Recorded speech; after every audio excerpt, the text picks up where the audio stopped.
یہ آغاز سلات کب سے ہوا؟ اب میں نماز نہیں کہوں گا جب آپ پہنچ گئے جہاں لے جانا چاہ رہا ہوں، اور پھر بتاؤں گا بھیجنے کی بات کہاں ہے۔ اللہ نے کہا میں بھیجتا ہوں تم بھیجو، آپ نے کہا اللہ تو بھیج، وہ تو بھیج ہی رہا ہے۔ یہ تو عجیب بات نہیں ہو گئی؟ وہ کہہ رہا ہے میں بھیجتا ہوں تم بھیجو، آپ کہہ رہے اللہ تو بھیج۔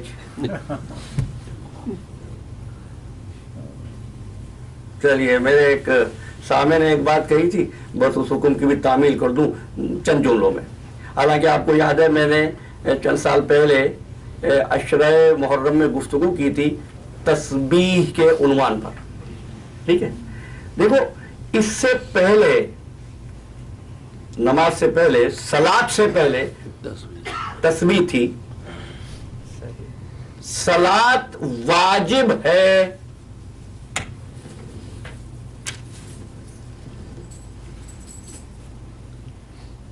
مخلوق پر، انسان پر، اس دنیا میں۔ بہت خوب، اچھا، اس عالم میں نہیں۔ یہ واجب ہے انسان پر، جمادات، نباتات، حیوانات پر نہیں۔ لیکن تسبیح انسان پر بھی واجب ہے، جمادات پر بھی واجب ہے، نباتات پر بھی واجب ہے۔ آیت پڑھوں، یسبح للہ ما فی السماوات و ما فی الارض الملک القدوس العزیز الحکیم۔ پھر سبح للہ ما فی السماوات، جو کچھ زمین میں ہے، پتھر ہوں کہ درخت ہوں، حجر ہوں، شجر ہوں، سب تسبیح پڑھ رہے ہیں۔ جب دوسرے جہاں میں ہم پہنچیں گے تو نماز واجب نہیں ہوگی، لیکن تسبیح اس وقت بھی واجب ہوگی۔ جنت میں بھی اہل جنت تسبیح پڑھ رہے ہوں گے۔ کیا؟ سورہ یونس پڑھنا، وآخر دعوانا ان الحمد للہ رب العالمین۔ اب میں نہیں سمجھ سکتا کہ کس طریقے سے جو آپ نے اپنے سسٹم میں کرنا ہے ابھی کر لیجئے۔ محمد علیہ محمد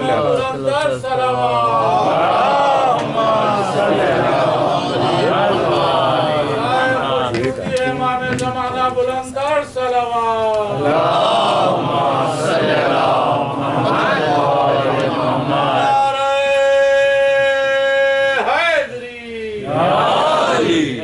دیکھیے میں کوئی تقریر تیار کر کے نہیں لاتا ہوں، میرا کوئی مسودہ نہیں ہوتا، گفتگو ہوتی ہے، اور اگر توجہ کا تار متاثر ہو جائے تو پھر گفتگو آگے نہیں بڑھ سکتی ہے۔ آپ سننے کا حق ادا کریں، میں پہنچانے کا حق ادا کروں گا، لیکن جب آپ تک پہنچ جائے تو پھر اس کی رسید بھجوا دیجیے۔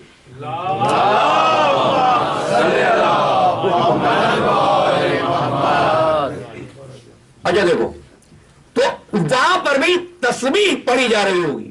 کیا تسبیح ہے وہ؟ ابھی تو پڑھا، آخر دعوانا ان الحمد للہ رب العالمین۔ حمد کیا ہے؟ تسبیح۔ اور اب فرمایا امام جعفر صادق علیہ السلام،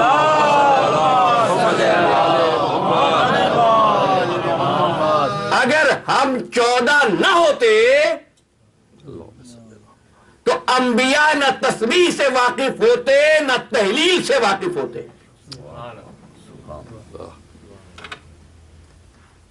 تحلیل کیا ہوتی ہے؟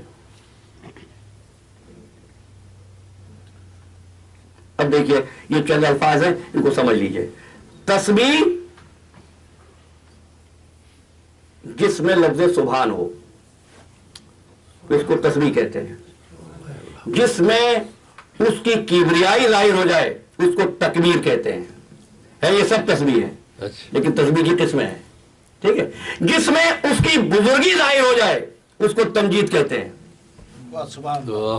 جس میں اس کی الوہیت کا اظہار ہو اس کو تحلیل کہتے ہیں، جس میں حمد کا اظہار ہو اس کو تحمید کہتے ہیں۔ الحمدللہ تحمید ہے، سبحان اللہ تسبیح ہے، اللہ اکبر تکبیر ہے، لا الہ الا اللہ تحلیل ہے۔ سبحان اللہ۔ جب کوئی کافر مسلمان ہوتا ہے تو کیا پڑھواتے ہو اس کو؟ لا الہ لا الہ الا اللہ۔ میرا امام کیا کہہ رہا ہے؟ اگر ہم نہ ہوتے تو انبیاء کو نہ تسبیح آتی نہ تحلیل آتی۔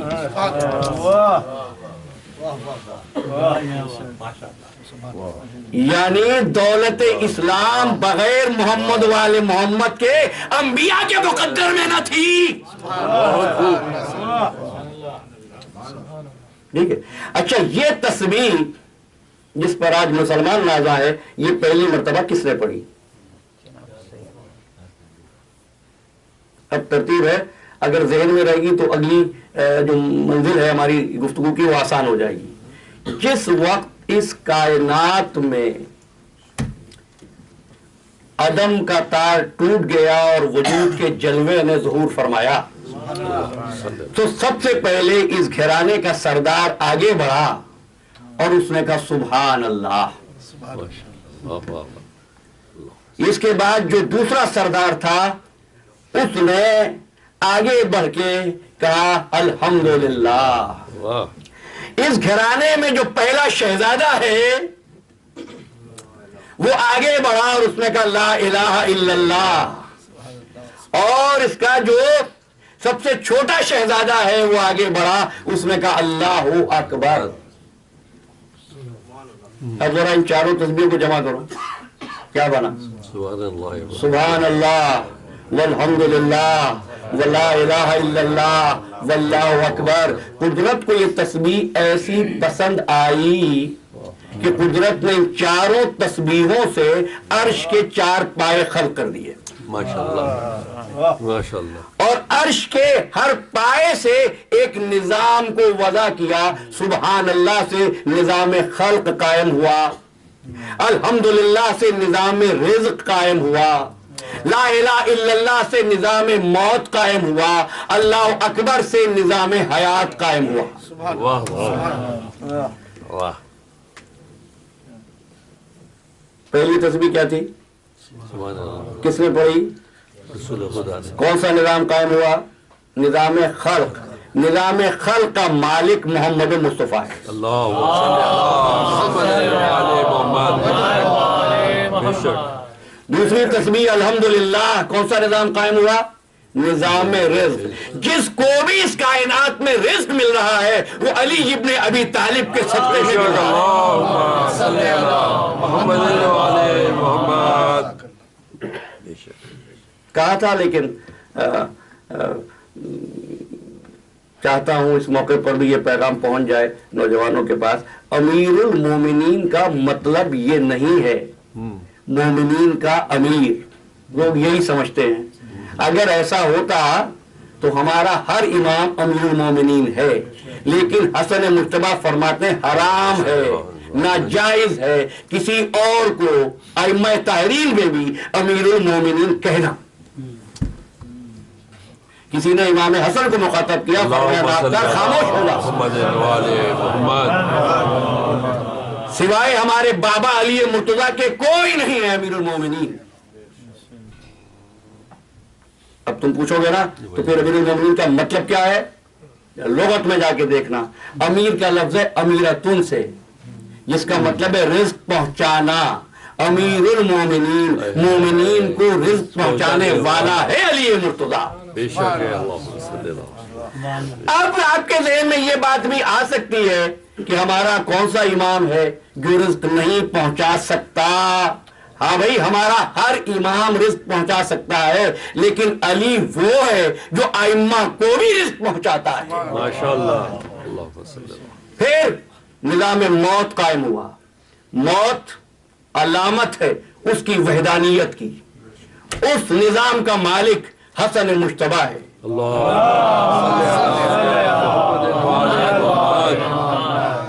اور آخری تسبیح جو حسین ابن علی نے پڑھی اللہ اکبر، اس سے نظام حیات قائم ہوا۔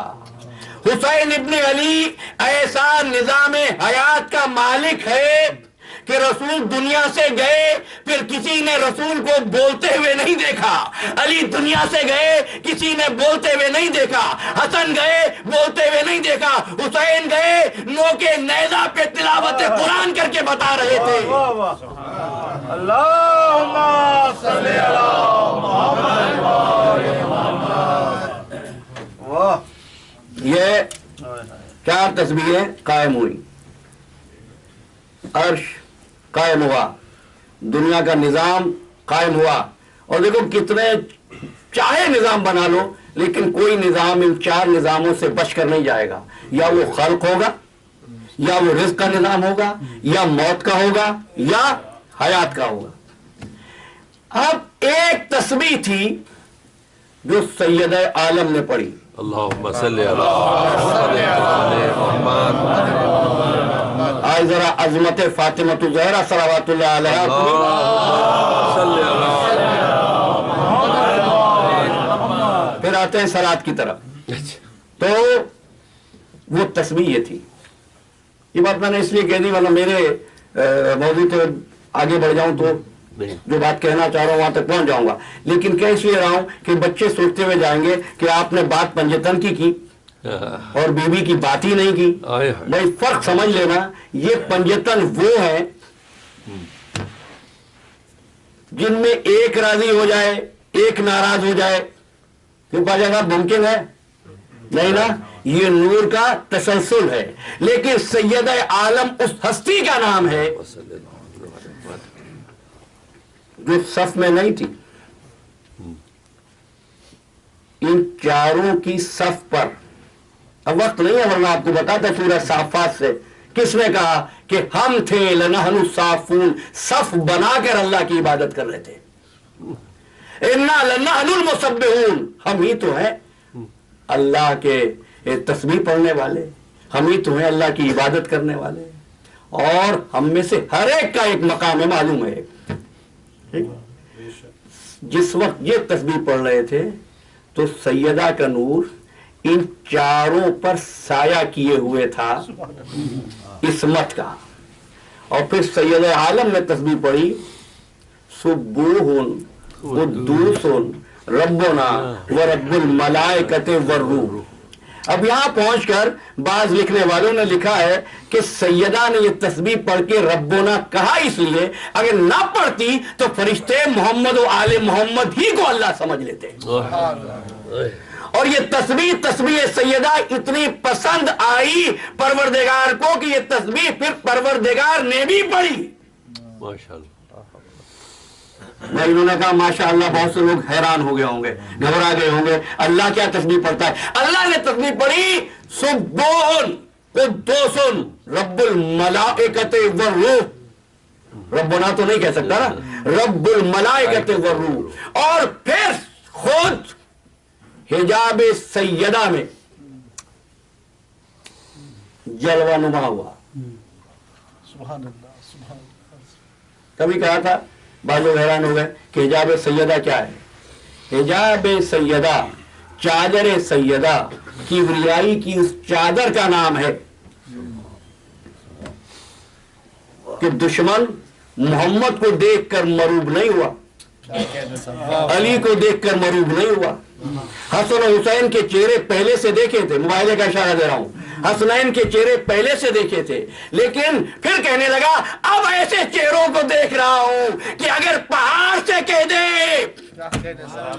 تو پہاڑ بھی اپنی جگہ چھوڑ دے۔ دیکھا کیا ہے عزیزو کہ اب یہ چہرے وہ چہرے نظر آ رہے ہیں، بس سیدہ کی چادر کا اثر ہے۔ بے شک یہ پنجتن بھی نمایاں ہو گئے۔ اب ایک بات کہہ رہا ہوں، حدیث قصہ جو حضرات پڑھتے ہیں، گھر کس کا تھا؟ بی بی سیدہ، سین بی بی سیدہ کا، چادر بی بی سیدہ کی۔ بی بی آخر میں کیوں آئی؟ کیا کہنے صاحب، مسئلہ عبارت کا نہیں ہے جناب، مسئلہ ترجمے کا ہے۔ پڑھتے ہیں آپ، آج سے غور کرنا شروع کیجئے گا۔ یہ نہیں فرمایا جب ہم چادر میں جمع ہوئے، اب جا کے پڑھیے گا فلمت تملنا، جب ہم مکمل ہوئے. بھائی چاروں تھے مکمل جب ہوئے جب سید عالم کی ذات آئی.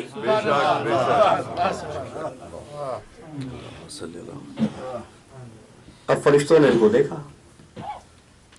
اور فرشتوں نے پھر ان سے تسبیح سیکھی.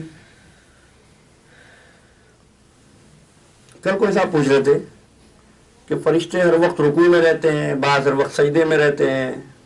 جی ہاں رہتے ہیں. کیوں؟ آپ کو معلوم ہے نا, ایک ہمارا یہ نظام ہے اور ایک وہ عالم ہے. وہاں اور یہاں کے وقت میں کتنا فرق ہے. ایک سال 1000 سال کا, ایک سال 50,000 سال کے. جس نے آل محمد کو سجدے میں دیکھا اس نے سجدے کو عبادت سمجھا اور سجدے ہی میں ہے. آنکھوں سے وہ منظر ہٹے تو سجدہ ختم ہو. جس نے قیام میں دیکھا اس نے قیام کو عبادت سمجھا. عزیزو اگر آل محمد کی عبادت سے عبادت کو لیا ہوتا تو آج نمازی مسلمانوں کے گھر نہ جلا رہا ہوتا. بر محمد و آل محمد صلی اللہ.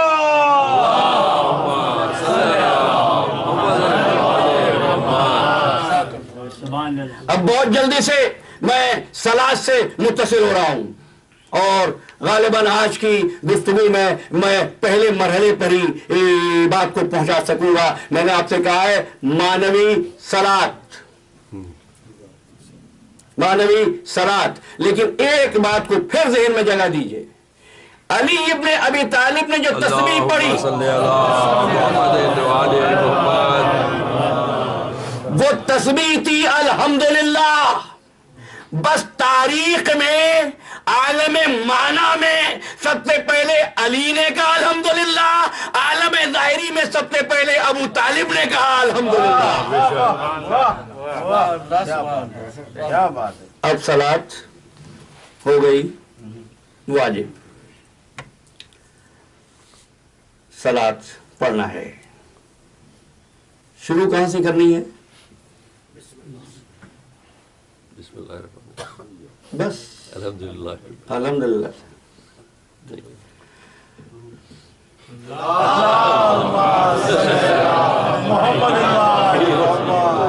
دیکھنا نماز کے ارکان میں پہلا رکن ہے نیت, بے شک بے شک. پھر ہے قیام, پھر ہے رکوع, پھر ہے قعود, پھر ہے سجدہ. ابھی تو سن لیجیے پھر آپ کو بتاتا ہوں.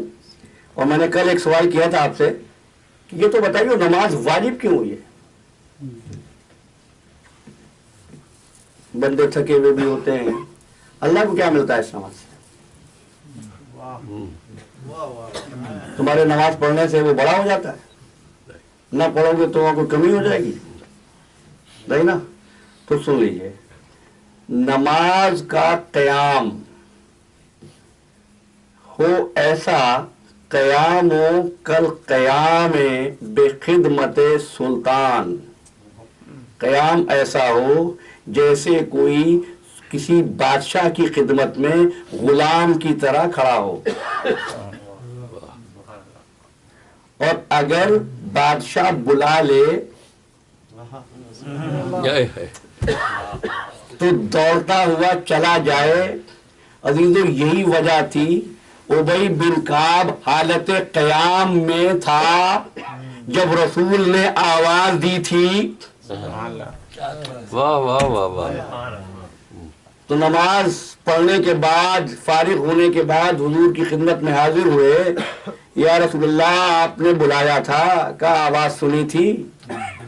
کیا آواز سنی تھی؟ بس ایک جملے کی زحمت دے رہا ہوں, واقعہ آپ کو سنا ہوا ہے. کہا رسول اللہ بس جس وقت آپ نے آواز دی تو میں قیام میں تھا. کہا میں نے دیکھ لیا تھا تو قیام میں ہے, اسی لیے تو بلایا تھا. واہ واہ. مانتا ہے یا نہیں رسول کی. واہ واہ. اچھا یہ تو ہو گئی ظاہر کی بات, اب ذرا معنوی بات کر لیتے ہیں.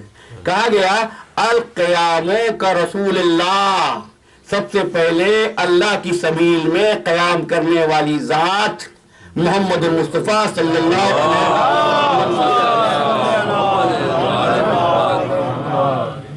اس کے بعد رکوع حالت وسطی کو کہتے ہیں، جو آپ کے قنوت کی حالت کو قیام کی حالت سے ملا دیتا ہے.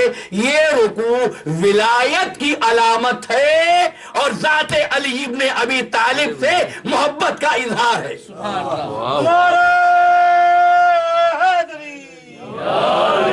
محمد علی محمد صلوات.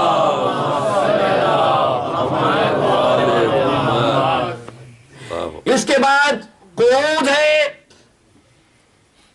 اس قعود سے مراد اظہار محبت ہے.